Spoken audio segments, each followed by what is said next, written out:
Welcome to the Monster Report, a show highlighting those entertaining creatures of film history. I'm your host, Nick Adam Poling, and if you haven't met them already, here's my two oldest kids. They're going to be joining me on today's Monster Report. This is Deborah Faith Poling, high five, and Eli Adam Poling. Awesome, and today is Eli's 5th birthday. Happy birthday, Eli. Yay! It is awesome for you to be here. Are you excited?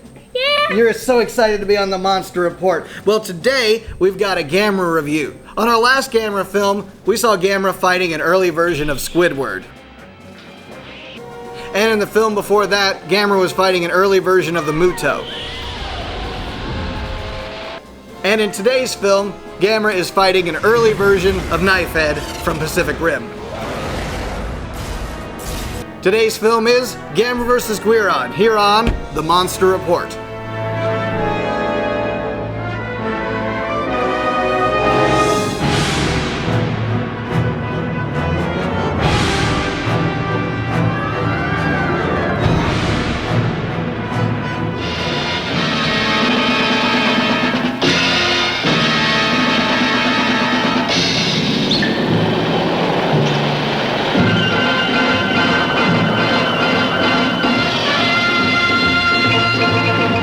Okay, so we have another film where we follow the adventures of two young boys getting into situations that would normally frighten to death kids of this age.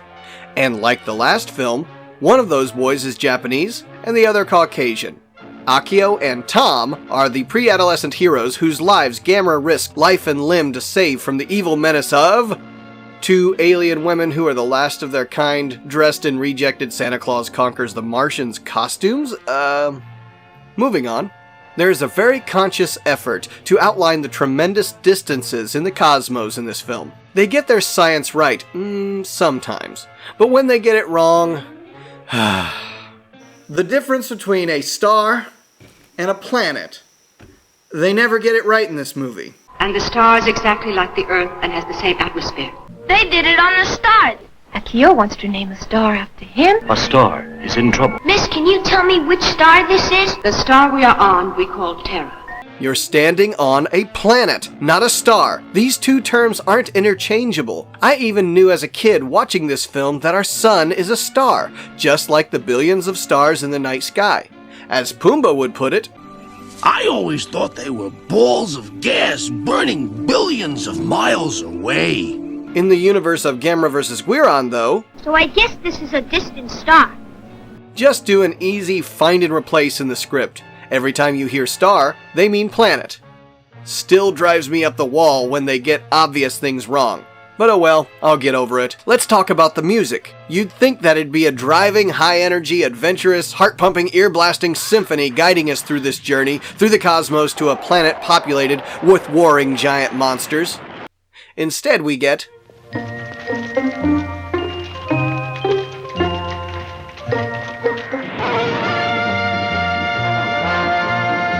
it's like a mariachi band was hidden in the audience and abruptly interrupted the scene.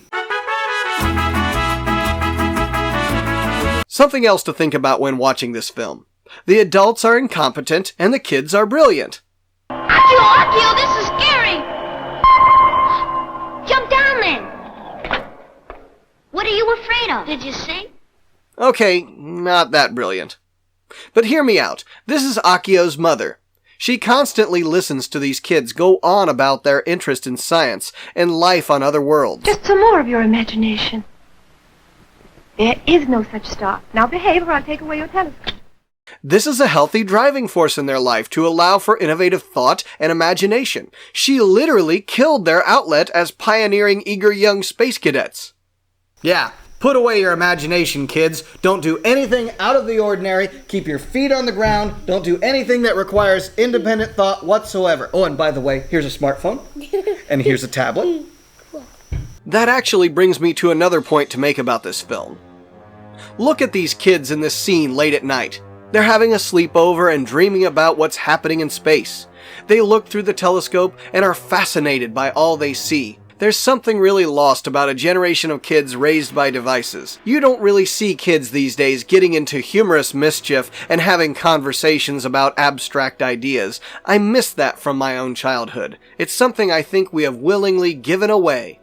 Well, I've already gone too far with this soapbox speech. Rant over. Well, this is the Monster Report, right? So let's talk about the monsters. Gauss makes a brief appearance in this film, sparring off with a cool new creature named Guiron. Gauss makes the first move by... Then he tries flying overhead and... So even though he's down on his back,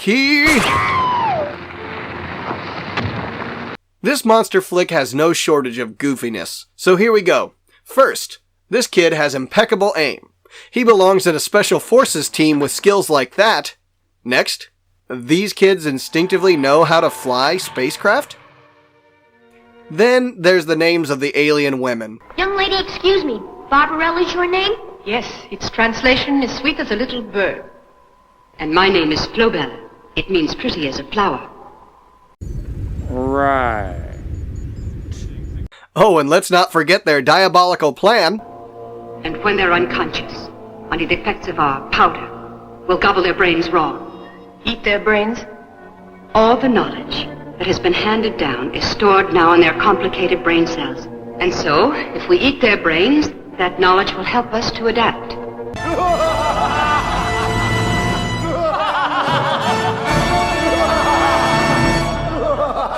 And finally, the piece de resistance.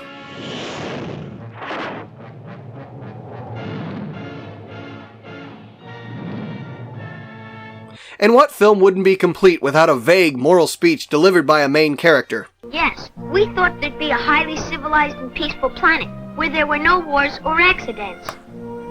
But we found out Earth's the best, and that we should work to make it better. We shouldn't long for other stars. Just try love instead. Stop wars and no more accidents. I guess that's all I can ask. You're right. Gamera vs. Guiron was actually the first Gamera film I ever watched. For some reason, the cover art caught my attention when it was sitting there in the video rental store. I still like it and find myself watching it often. But I won't defend it as a great addition to the series. It's entertaining and silly all rolled into one package. And that's it for this episode of the Monster Report. Thank you, Deborah. And thank you, Eli. And happy birthday. Next time, we have...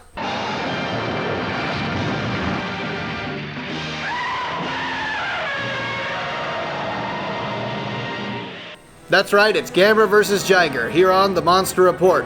We'll see you then.